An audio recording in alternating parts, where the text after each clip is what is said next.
Hello, everybody. How are you? This is going to be so fun. I can't wait for Matt to come on. He's here. Where is he? Oh my gosh, it's Matt. Hi, honey. How are you? Good to see you. Oh, this is so exciting, everyone. So, we were on, we were off. I thought I wasn't recording. I was recording. I normally do this, just audio. And so this is a whole new thing for me to be able to see someone and for you to be able to see me. This is what I look like. Yo, Matt, is that really you or is that a fake background? Like there's like a skeleton in the background. This is actually a cardboard cutout that I'm just speaking through, but I figured it's close enough for what we're doing today. So are you ready for this? This is like opposite day. Do you ever hear of opposite day? Yeah. So you're going to get a little taste of your own medicine, girl. Woo-hoo!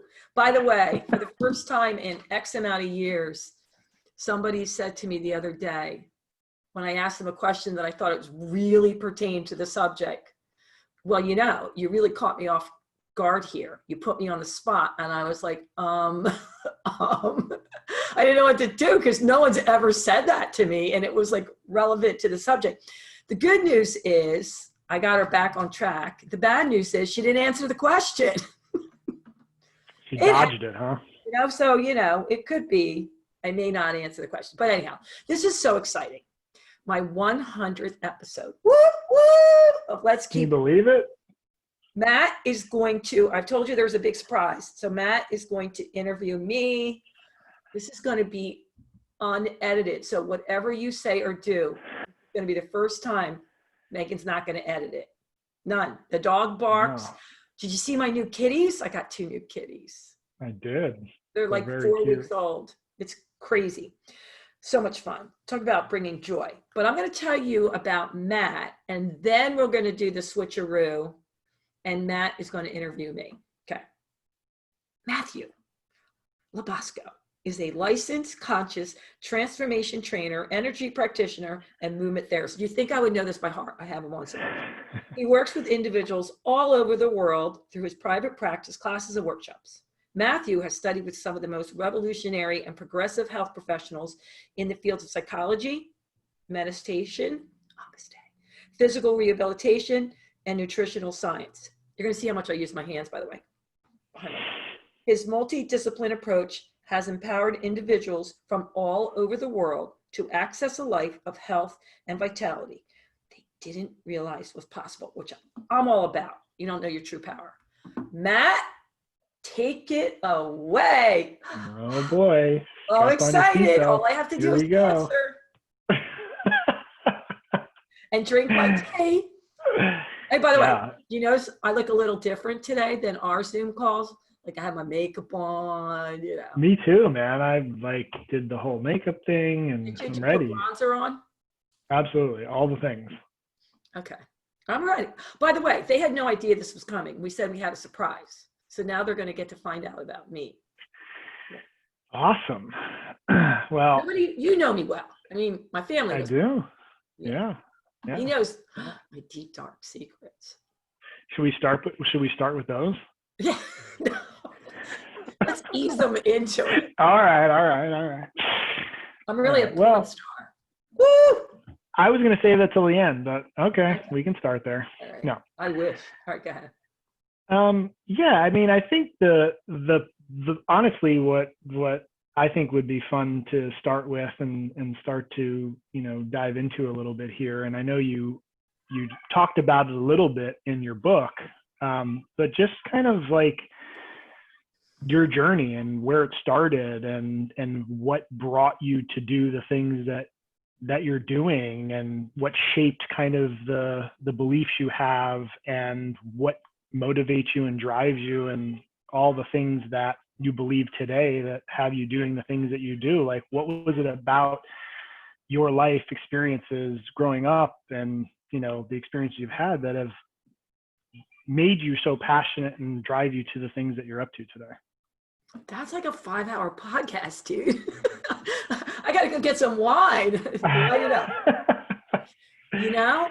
What's really funny, I'm sitting here and on my desk. I always refer to these guys. No one can see them.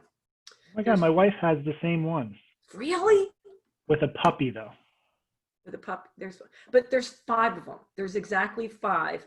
And make sure we get her in. And this is my favorite. Come on, look at this one. They never get to see him. Woo! Ah, that's my favorite position, man. Yeah, isn't that great? It's so powerful. Yep.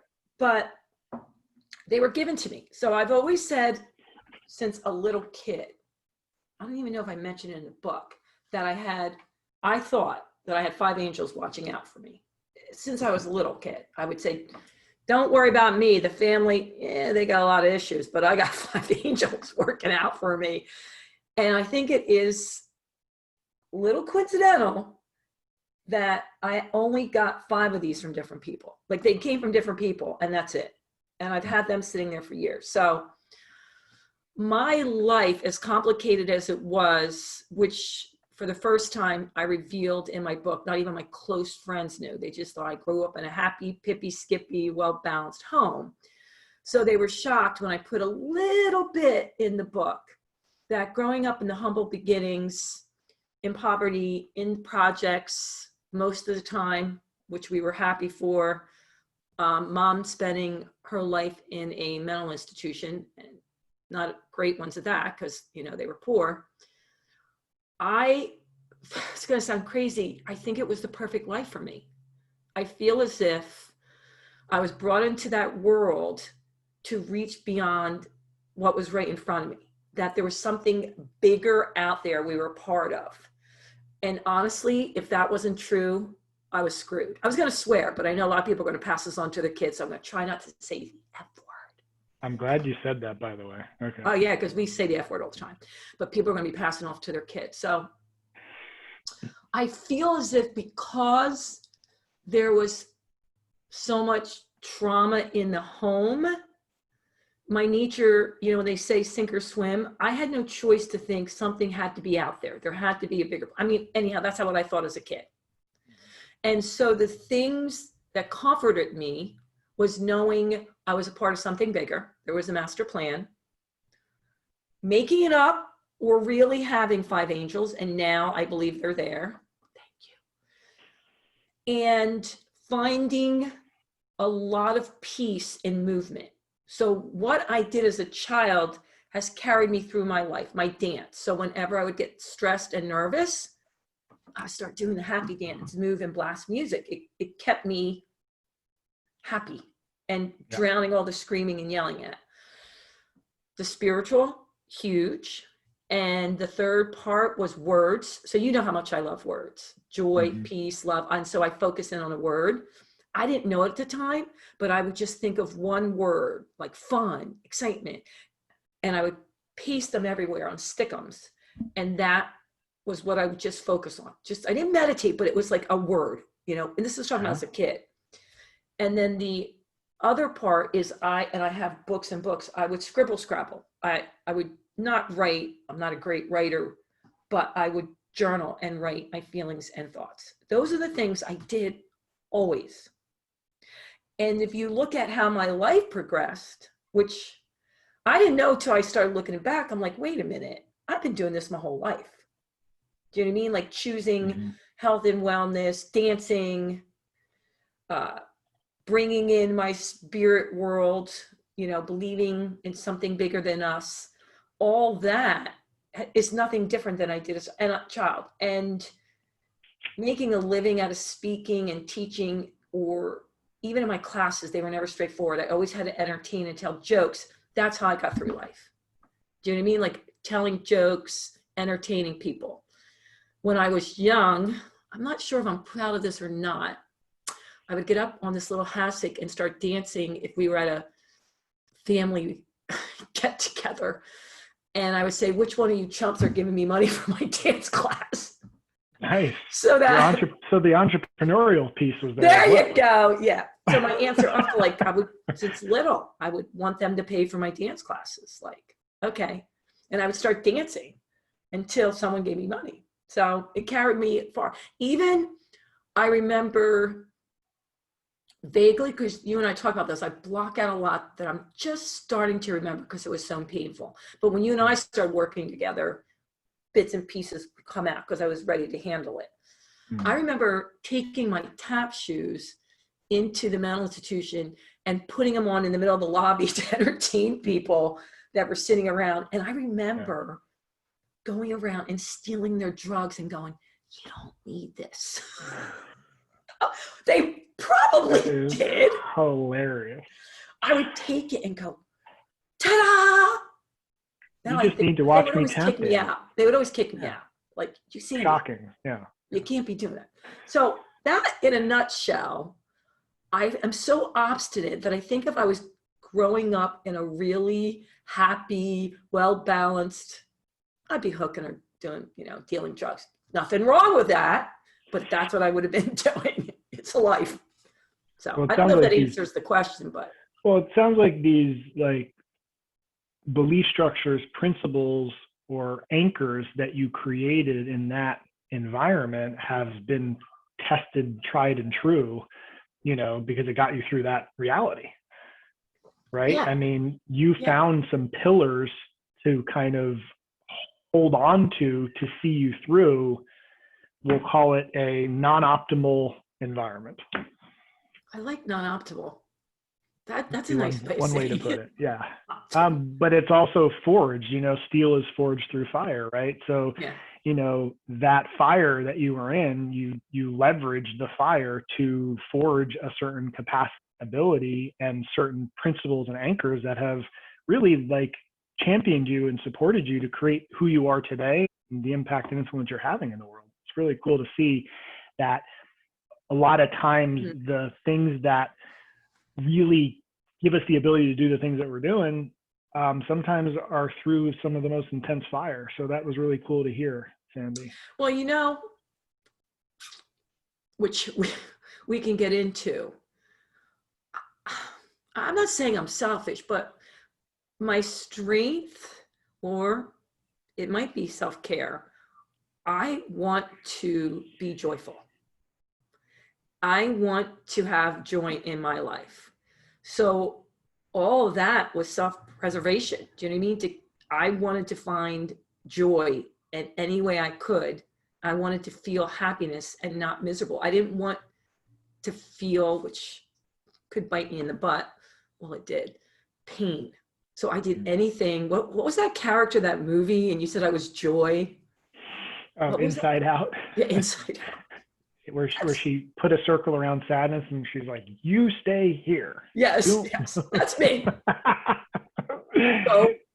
Way, but it did carry me far, and it to spread, like you asked me what I wanted to achieve with this 100th episode of the podcast. And I thought about it, and it's really not anything woo. It's showing my gratitude, being grateful for the people that have followed me and listened and the guests I've had, because every single one of them, I go away, oh my God, I learned so much from them. So they bring me a world I want to live in, So I don't self-promote that. So believe it or not, I've been doing podcasts for 5 years. I probably, until just this month, never asked people, people say, smash that button, subscribe, like. I don't do that. And it's crazy because I love my show. I love the people. And you have to be good with asking people because they don't remember, they're busy. I think, well, if they want to do it, they should. No, I really want you to do it. So I wanted to show my gratitude. That's the biggest thing. Secondly, anything I can do for people to realize how powerful they truly are, I want to do. Anyone, anything I can do to feel their worthiness, to inspire them, and to have more pure joy in their life. So it's not something radical, but that's what I want to do. I love how that occurs to you as not radical. It's pretty. I think it's pretty much in my world what everybody wants. I understand, but just having that impact in the world is a big deal, you know, and I like, and sharing that opportunity for people to choose that, because essentially what I hear when you talk about, you know, whether it occurred to you as a choice or not as a child, like you chose joyful. Yeah. Like you just Yes. chose that. You're like, no, this is just the thing I'm going to do. Like, and I'm going to do whatever I need to do to make this shit happen. Excuse me, make this thing happen. Yeah. Right. And Yeah. you I know, think the kids are okay with that. okay. I don't know. I'm trying to keep it family friendly here. Yeah. So cool. Well, so as you kind of navigated the space of, you know, growing up in the reality, and you talked about movement and what you got out of movement, is that kind of what had you move into, you know, the fitness world? Because I know that was such a huge part of your life, was fitness, and you know, what you had in Philadelphia and your gym and all the things. Like what were some of the things that had you move into that world? I really wasn't a great dancer. No, So you okay. tried that. Yeah, okay. Let's Broadway thing didn't hit the mark. Okay, got it. So no, I went to school originally. I started out, you know, because of financial, and my grades were great. I studied really hard. Got scholarships to be a dance major. But, okay. And Montclair is 20 minutes outside New York City. So I got to see the best of the best. And there's just certain things I couldn't do. I mean, built, like my legs had no turnout, you know, like they just don't go. So back then you had to do a little bit of everything. It wasn't like, oh, I can just do hip hop. I can just do tap. You were I wanted to be on Broadway. You had to be able to do whatever. I wasn't as good as these girls. I would go, I wouldn't drink. I'd go to bed early. I didn't party. I would practice and practice. They come in with their cigarette, Diet Cokes, and they just rip me. I mean, like, I would be like, oh God. So I realized that wasn't my path. But in my journey around, I discovered having to take a year off, pumping gas, waitressing, doing whatever. I discovered that the most important thing to me was moving. And at Westchester, there was a dance major in the health and fitness section. And then I got fascinated with the body, you know, and how it moves and how it works and what it does. And like, oh, we do this and wait a minute, the brain, and oh, the brain, it just fascinated me. And I just wanted to learn more and more and more about that, which led me to working with clients and training clients. Back in the days, there were no trainers. So I kind of cornered the market. So I got to work with people and I got to see results, and I couldn't figure it out, but all my clients always got results. But I always threw in the head piece, but I wasn't aware of it. I was just being me. To me, there wasn't this, here's the plan, here's how the body works. Today we're going to do this.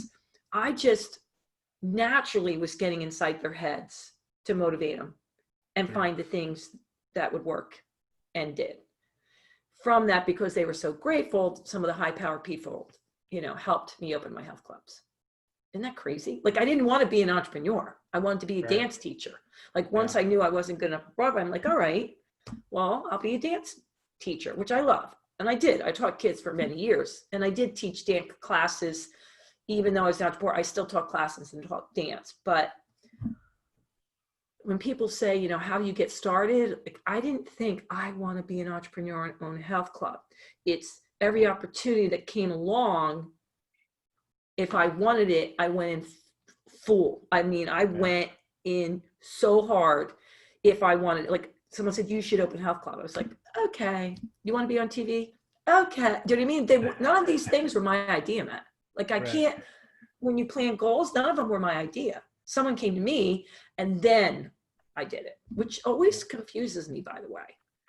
Well, I find that some of the people that have been most successful inside of their careers or entrepreneurial endeavors, like even if you go as far as like the, you know, Steve Jobs of the world, like they never went into the space for the money and for the thing. Like that wasn't the thing. There was this ultimate drive and passion, as you just connected to it, like, hey, this is just what I want to do. I'm all in on it. And then the opportunities seem to unfold, and you leverage the opportunities that come, which you clearly did. I mean, to the point where, as you were saying these things, it's like the kind of people you've worked with over the years. You know what I mean? It's not like you worked with such a wide variety of people. And then you got engaged in the media and TV and became kind of a personality and engaging in the world in all these different ways, just by kind of being all in on this thing that was so close to your heart and you were just decided was yours to do. I know you've chatted with me about, you know, some of the people you've been, you know, had the opportunity to engage with and work with over the time. Like, I'd love to hear some of the fun stories that you've or, you know, people you've worked with, or people maybe that have been inspiring to connect with, or, you know, I just feel like there's so much experience you've had and with so many unique people and environments. I'd love to hear kind of a little bit more about some of those opportunities that you've had, whether it was people to work with or certain events or different scenarios. Yeah, well, you know what? It's funny because when I was putting people in my book, they only wanted the well-known people, of course, you know, because people can recognize, and there's nothing wrong with that. But a shout out to one of the woman that just impressed me the most was Mary Finkel. Mary, she was one of the rare people that when I was little Sandy Weston, do you know what I mean?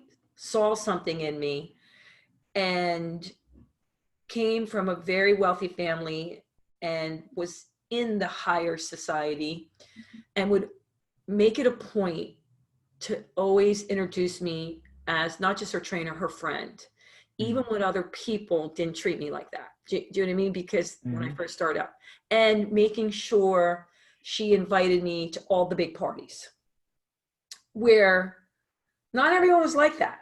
You know what I mean? I had to come in a certain door at a certain entrance for some of them, you know, not all of them, but, and I had my place.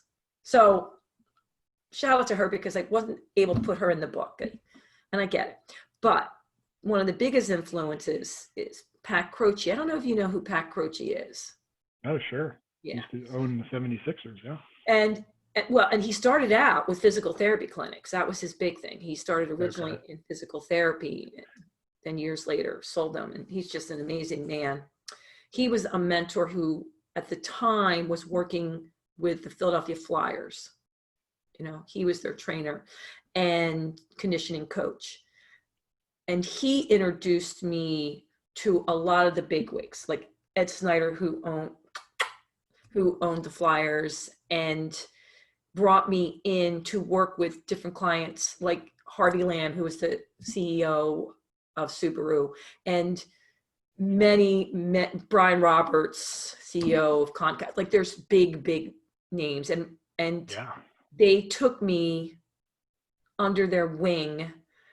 And all these mentors, I mean, there's so many, and I know I'm like leaving somebody out, but Russ Palmer, Warren, they wanted to teach me everything there was about business. So I would go in to their homes to train them, but the whole thing, they were mentoring me. Do you know what I mean? Like, they were going through and teaching me about, and they were amazing people. Like, whatever you hear in the press or not, they were amazing. Like, they just couldn't do enough for me. And they wanted, like, everyone used to say, you're Philadelphia's favorite daughter. Like, everybody wanted to do something for me. I was like so blessed. Even, I hope she doesn't mind, Patti LaBelle. She hated working out, hated it. But she would still have me come in, and she would try to bribe me and make me muffins. She was a great cook and baker. But as much as she hated it, we figured out there's always something for someone. She liked swimming, so she got to have a pool, and then she found out how she can enjoy it. But these people, their stories and their lives were amazing, and what they were willing to do for me, you know? So when Ed Snyder was a small investor in my first health club, he didn't invest in people. He didn't want to invest in people, but he wanted to help me get a start. And it wasn't the amount of money. He wanted me to be able to say, oh, Ed Snyder's an investor, so I could get endorsed, because I wasn't getting properties. No one wanted to lease to a young girl, like at that time, for business, health clubs. So his name got me endorsed. Also, I was about to take a deal from people I loved who thought he was going to kill them for the kind of deal they were giving me. Like, he was so angry. Like, how could they do that to me? Right. So he was like, you are not taking that deal. Shame on those guys, because they were my clients. That is a bad deal. You will do this, crack up. Not everyone would say to do this. Crack open your 401ks, every single investment. You put all your money in, and I'll give you this small amount to have like 8%. Wow. And then one other client put in a small amount too, Peter Weatherall. And so they were limited partners, but it got me on the map. Do you know what I mean? Mm-hmm. And why? Well, I remember Brian Roberts, and at the time they also owned QVC, and he got me on with my videos. He said to me, because on QVC? Yeah. Oh, cool. I didn't know that. And I was able to sell my videos and my tube. At the time I was doing tubing, which everyone thought was weird. Oh my God. It's I popular, didn't know that. right? Can you still buy these videos? I don't know. I don't think, you know what? I got to look them up. I wonder. I think that would be fun. But I mean, it was fun. By the way, when you go on QVC, it's weird. They're talking in your ear and they're telling you how much you're selling. So you have to go, oh wow. This is done. They're like, get that person off the call. They're not selling it. Like how you take callers. Uh-huh. And then you have to, and then if someone is talking and selling, so I can talk and I'm good on camera, but that was a whole new learning experience. And then I got to go back and sell Reeboks and stuff like that. But I asked him like one time, because he taught me so much too, when I was doing trainings. He said, we want to help you because you don't want from anything. You're not here trying to get something from us. Like, your only goal is to train us. You know what I mean? Like, I wasn't. Yeah, you're actually showing up for them, not for yourself. Right. Yeah. Yeah. Like, I was training them truly just to train them. Mm-hmm. Matter of fact, I know, oh my God. And I got to work 1 year, which was fun, with the Flyers, and got to be, because Croce brought me in as Snyder to work with the team. And that was a lot of fun, being the only female trainer with a professional sports team. Those are a lot of stories they wrote. They would come out nude to train. I mean, they really put it to me. It was fun though. They were good guys. But I was such a country hobo. Like, I didn't bunk in that. I didn't really know. So I wasn't impressed with people because I didn't really know who they were anyhow. And their money didn't impress me. Like, I'm sure that was refreshing to them at some point. Yes. Yeah. And I remember you treated them like a human, just a normal person. Yeah. Right? Like, I didn't really wrapped care up in it. Yeah. Right, yeah. And I think that's important. And it was one of the gifts I had. And even at the time, I wasn't training Dr. J. Julius Irving, but I was training his wife.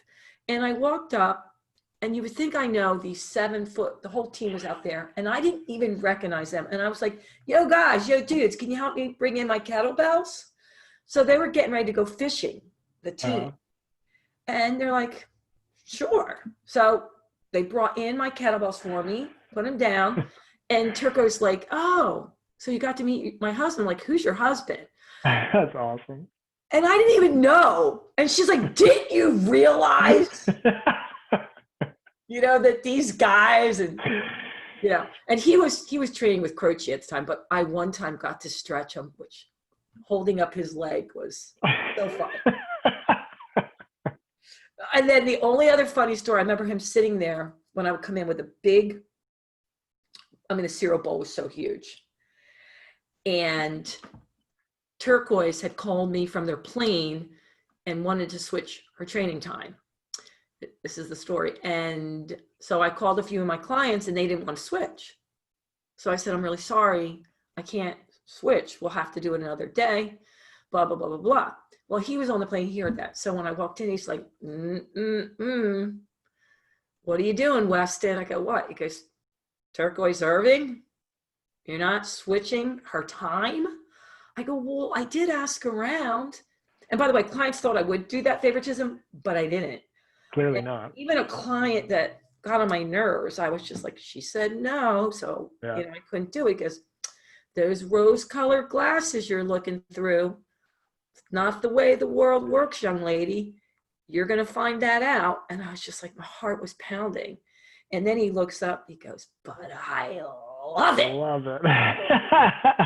And I was like, okay. He's like, you got chutzpah. I go. And that's going to go far. Because at first I thought, shoo-wee, you know what I mean? Like, and there's just a lot of those stories. I don't know what I would be like now, because now I know who the whole are. I hope I would be the same way, Well, you also mentioned something that I think is an important piece, because you navigated being a entrepreneur, starting your own business, engaging with kind of we'll call it the upper echelon of society as a woman. Yeah. Right. Yeah. And so like that is granted, it's something different to navigate right now in our current reality. But when you go back, like, what is it, 10, 15 years ago when you were, right. 25? I had my first business in 1985. Okay, so that was a completely different world inside of, a woman like doing the things you were doing. Yeah. So I would love to hear. Did it. Yeah. Okay. Yeah. I just love to hear kind of what it was like. I mean, it sounds like you were able to manage it. Like you said, the guys just come out and they're naked and it's like, okay, let's train, Sandy. Oh my God. Doing the things guys do. Right. Yeah. Like, so I just can't imagine what that was like. And thank God I don't know how I was like 20. I was able to handle it. I don't know why, but I knew never let them see me, sweat. So if they wouldn't come up to train with me, we had 7 guys like on the flyers, and it was me and my 7 trainers, and I was in charge of Eric Lindros, who he was really a cool kid, but still in all, there were days he didn't want to come up. Well, I mean, you're talking about Eric Lindros when he was like arguably the best player in the entire game. Yeah. And so knee injury, so they brought me in and my trainers to work with them once their rehab was done, to make sure they would stay with their rehab, once they're back on the ice, because they don't really know. And, some of them would come, like I said, they would come up, even the guys that I wasn't training, and think it was funny to come up in their towel and then put their towel and be bench pressing nude. Like, they weren't doing that other times. So I would just ignore it because I knew that it would go away. Right. But there were times when Lindros didn't want to come up, and so I would have to go down into the locker room, and they thought they were funny, and so they dropped their towels, and I'd say, all right, well, nothing I haven't seen before. Just come on up, whenever you're ready. Like, enough for this nonsense, or I'll just sit out there, right? And then I would go outside and go, oh my God, I just saw Eric. I mean, can you imagine if that like happened in today's world? Wow, I didn't even think of that. Like that would literally like there's just zero tolerance for that, because clearly there was nothing okay about that. I mean, I understand they were doing it in jest and all the things, but yeah, I swear to God, I don't even think, I thought it was like they were being funny. You know what I mean? Like coming up, like, whatever. And let me just tell you, back to like being a woman in a man's world, the reason that, like I was telling you, Snyder wanted to be part investor is so I could tell people, so it would be easier financially to get a lease, to get loans, whatever, even though he was teeny bit. I really never felt they treated me differently. Like all these men, all my clients, I mean, I guess I was blessed. I didn't have one incident. And a lot of my trainers did, like nobody. And maybe it was because I would come in and I'd go, listen, here's the rules. I don't want to hear about your affairs. I don't want to hear who you're doing. I don't want to hear who you're not doing. I'm here to train you. You do. I kick you in the balls. I leave. That might have something to do with it, Sandy. I mean, jokingly, like if I thought, like, I don't want to know. I'm training you, what, blah, blah, blah, blah, blah. I don't want to know. I'm here. I'm this. Consider me your niece. Move forward. And honestly, that was it. And as far as business meetings, when I would go to these round tables with all men and me as a club owner, 95% of the time, it was great. Now and then, one of the guys would say something like, oh, well, maybe Sandy, she's an aerobic instructor. She can do the aerobic part, and didn't treat me like the entrepreneur, like little Sandy, she does. And so, but I would play into it and I'd say, yes, let's do jumping jacks and da. But when we're done that, let's talk about your profit and loss. And so I knew, and then it would end, but most of them, they would all just take me again under their wing. I think I was one of the very fortunate females in a man's world in the health and fitness industry that felt nothing but respect. So, this is good, actually. So what would you say, and maybe, I don't know if I'm putting you on the spot here a little bit, I probably am, but like, if you were to name like the 2 or 3 things that you believe like made that possible to be successful as a woman in that reality, in that world, I mean, I feel like that could be so beneficial to women listening to this now, because I mean, that reality isn't as intense of the reality that we're living in now. I would love to hear, like, when you look back on that, like, what was the thing that you feel like created those opportunities for you and had people kind of opt in with you the way you had? I don't know if you can like think of like, can we joke about something? Because here, I'll give you a straight answer, but my friends, and I have real friends, have been in really bad situations and were afraid to lose their jobs. And I just honestly, I feel blessed. Like, I thought somebody loves me up there, because none of this has ever happened to me. I never felt compromised. And my best friend, she probably doesn't even remember, Gloria, Gloria. I do, yeah. She's my sexy thing, beautiful, gorgeous, said to me, well, you're just effing ugly.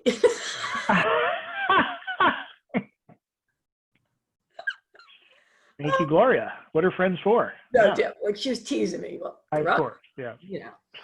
But I do think my personality comes off just because of who I am. I'm like the girl next door. I have that friendly, and I don't mean that as that I'm not pretty or that's just my nature.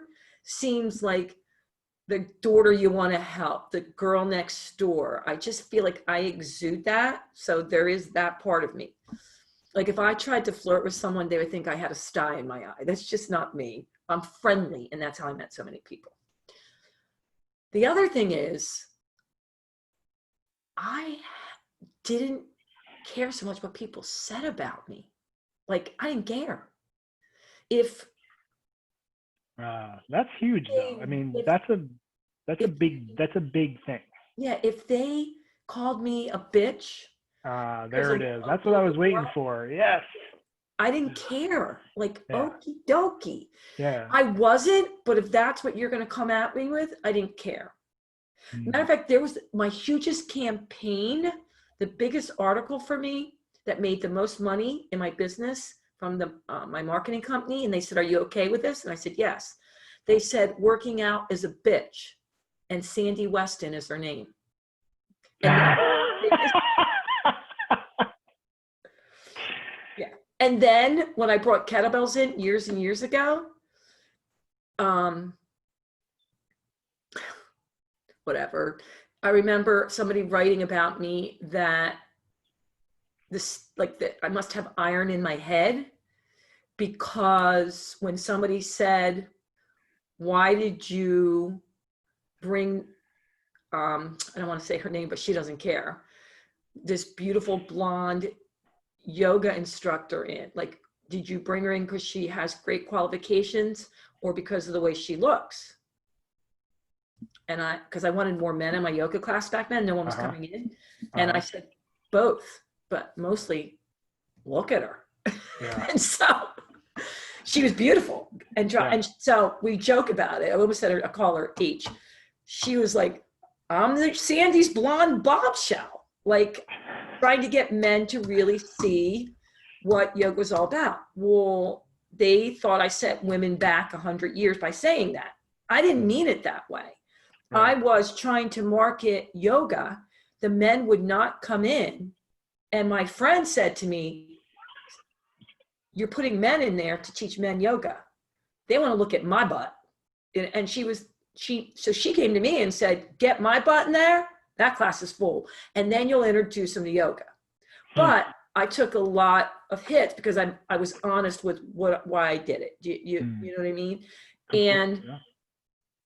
I also, Ed Snyder again said to me, when people would say things about me, because there were a lot of rumors about where the money was coming from, where I was doing, my family and all this stuff. And to the point I would come home and be in tears and cry, like, but that's not true. Like, I don't have favoritism. I don't put this person over that person.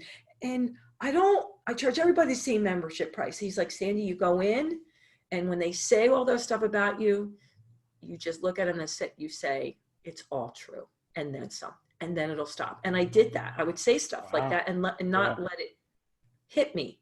And so it would die, you know? So those were big things. And I really thought I was a pretty terrific business person. Like, I had a lot of confidence in myself and who I was. And what they told me, the biggest thing, and Russ Palmer told me this, I'll never forget this, because the thing that makes you unique is you listen to everyone's advice. You'll go around and take advice from the people that you aspire to be in business, but then you absorb it and make it your own. Make it your own. Yeah.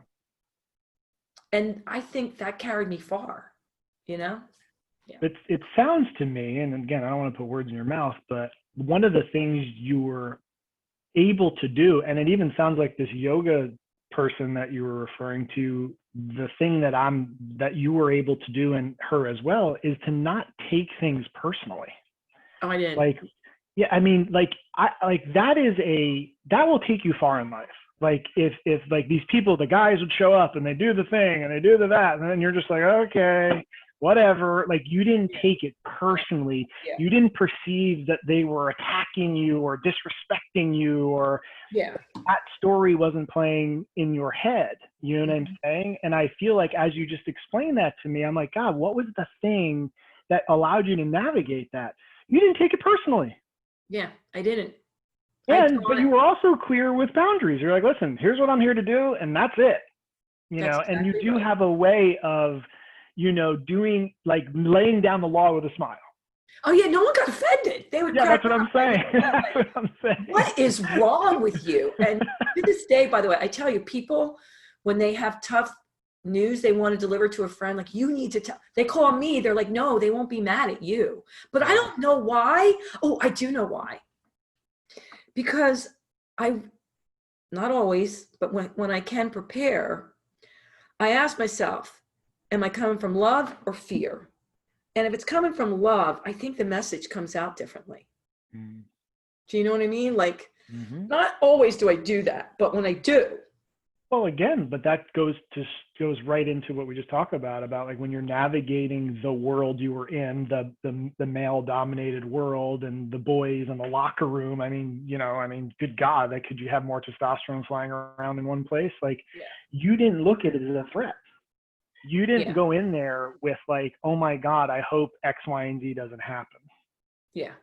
Right. Yeah. Like, you were just like, yeah, this is just, you kind of accepted for what it was and didn't take any of it personally. I mean, I just feel like that's something. I mean, I said, there were times, but I would go home and cry at times, but then I would go, what the heck? You know what I mean? I'm not going to let them do it to me. But I also, I knew if they were doing it, there was something in them, like they weren't happy. I mean, or something that they were insecure about. It wasn't me. Like, you don't treat people like that if you have a lot going on. Again, you don't take it personally. You realize that what's happening for them really has nothing to do with you. And not to say, like you said, that you don't have your moments where you're like, wait, maybe there is something I'm doing wrong. Like, of course, like, those are all like normal, natural things. So you talked about, people that you looked up to that inspired you, and kind of taking pieces. I can completely relate to that. Like taking from different mentors or teachers, and then kind of taking it and making it your own. I mean, I'm sure the list is long as I know you're going through them, but is there somebody that you can name, or something that happened over your, career life, where you would look at it as an inflection point? And it's like, gosh, when that happened, or when I had this conversation with this person, or when I became what you just saw it as a moment where something changed. It's like, wow, it's like an inflection point in your life that had you just be like, wow, this is just the thing to do for me. Maybe it was an event, maybe it was something that occurred in your life where you would look back and say, gosh, that was an inflection point where from that point forward, things were no longer the same.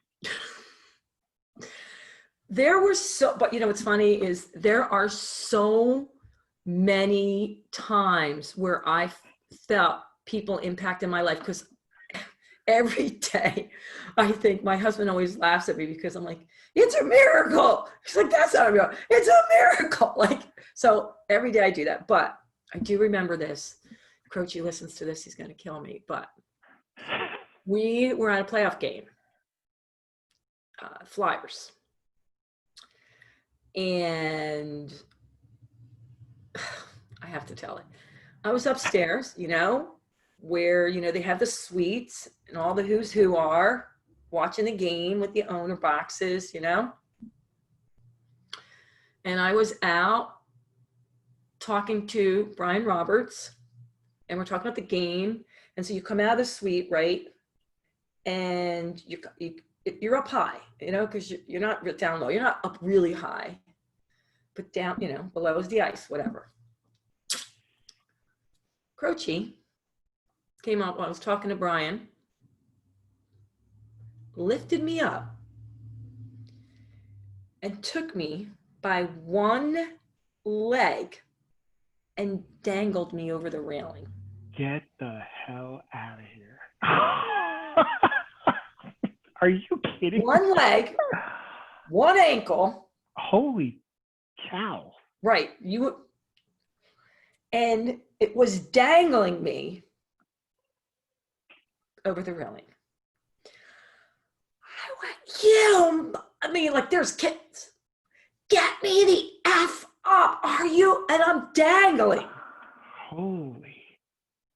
Now, part of the good old boys, like, that's like, if you were, like, they really did consider me one of the boys. Kind of like ish thing, kind of. Yeah. Yeah. And, back then there were some egos, Back and then? he's totally, it's so funny. He's totally different because he now is a Buddhist, and he's amazing. I love him, and I loved him then too. But there were times I wanted to kill him, and he dangled me. I'm screaming. Brian is just standing there, not knowing what to do because it's Croce, and then he brings me up, and I go, I'm screaming. I would bet, yeah. Right? I'm like, you could have killed me. So I go running. Oh, now Brian's just standing, not wanting to do. I'm like, what is wrong with you? Right? Like, you should have just stood there, but he was like caught off guard, or like, wasn't sure. And he's like, I had you. And I went running to Dad. I went running over to Snyder. I go, did you just see what happened? Did you just see what happened? And I'm like, all right. And so he's like, what? And I'm like, yeah. So he came over and, and said to him, you could have killed her. Like, what are you thinking? You know what I mean? One loose, whatever. And I know that sounds like a horrible story, but at that point I thought, they really love me. Meaning I was in, like, they accepted me. That's something he would have done to like, do you see what I mean? And wow, what an incredible ability to observe that and have that perspective, Sam. Yeah, he loved me. And but to me, that's what gave you the ability to live in that world. Like you didn't look at it like most people would look at that and be like, they're disrespecting me. They don't take me. Like, you were able to take a step back and be like, oh my God, I'm accepted. They hung me by my foot over the railing. I've arrived. I've made it. Like, that's incredible. I mean, it's really something. I feel like that really encompasses the secret that you tapped into in that world, which was I'm not taking this personally. It's not an attack. Like, that's fascinating to me. Thank you for sharing that. Well, I hope he and I are so close. You know, he's just been like a big brother to me. And he even has gotten together and said there's things he did that he wishing he did. He was a different, but that story, I don't think it was, he was having fun, and that's what he would do with his boys. And he was not treating me any different. I'm very impressed that you're able to see it from that standpoint. And I think that's probably the thing that most people are not able to do. Yeah. And why that world is so threatening to people. I forgot all about that story, but that was like, you know. Wow. Very cool. I know we're kind of coming to the end here, but I have a couple like fun little questions for you to answer, like quick ones, quick little hitters, if that's cool with you. You up for that? Cool. Okay. I like singing. It's kind of fun to sing. I'm somebody who just walks around the house singing. Like, yeah. Oh yeah. That's a little fun fact for everybody there. But like, if you had to sing one karaoke song, like at a karaoke night, what would be the song? Oh my God, it's a song I made up. Oh really? I don't know. I always call people and sing happy talk. I don't know. It's from South Pacific. That thing you like to do a cha cha cha. You got to have a dream. If you don't, it's so dumb. Have a dream. How you going to make your dreams come true? Oh my God, I sing that all the time. My friends are like, "What is wrong with you?" I'll call people up, and if you were mean to me, instead of getting angry, I call you up and sing that to you. Sing that song? Yeah. That is classic. So you would karaoke, sing, but I do sing that. No, that's good. That's definitely a fine answer. All right, one more question for you. If you could interview one guest, living or not with us anymore, who would it be? And what 2 questions would you ask them? First of all, I was going to say living, and I really want to interview Barack Obama, but okay. Barack Obama? Okay. I really want. That's one. So maybe one living and one person. Yeah, one living or one who's not here anymore. So we can take Barack as one of them, but.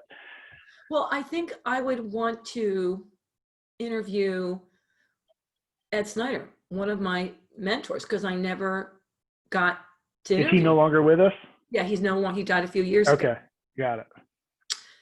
And I would want to spend, even though he talked about it when we trained, I would want to know some of his high and low moments, because I never got a chance to do that. And then I think I would spend more time, even though I know I thanked him and all that, but showing more gratitude. Like, I don't think he realizes how much he really impacted my life. He does now. He does now. Yeah. Are we done? I think we're pretty close. Yeah. Okay. Yeah. You have anything else you want to ask me? The only other thing that I love this question, I've heard it in other interviews, and I just always thought it was a fun question. If you could put a message on a billboard that everybody would see, what message would you give them? Like, what would be the advice, or what would be the message you'd want the world to know if you had access to a billboard and every single person would see it? Man, that's a really good one. It's something I have to think about. But the first thing that comes to mind is, you are pure joy. Just take the time to see it. Ah, awesome. but that's without any thought. No, hey man, that was like right from the essence of Sandy, man. Like Sandy Joy Weston. Yeah. Like, there you go. Yeah. Well, Matt, that was fun. That was fun. I know everybody feels as if they got to know me a little more. I hope so. A little peek life. into there. Yeah. Thank you very much. I really appreciate it. And for my Let's Keep It Real people, thank you so much for being there. 100 episodes, baby. I can't wait to see what the next 100 episodes will bring.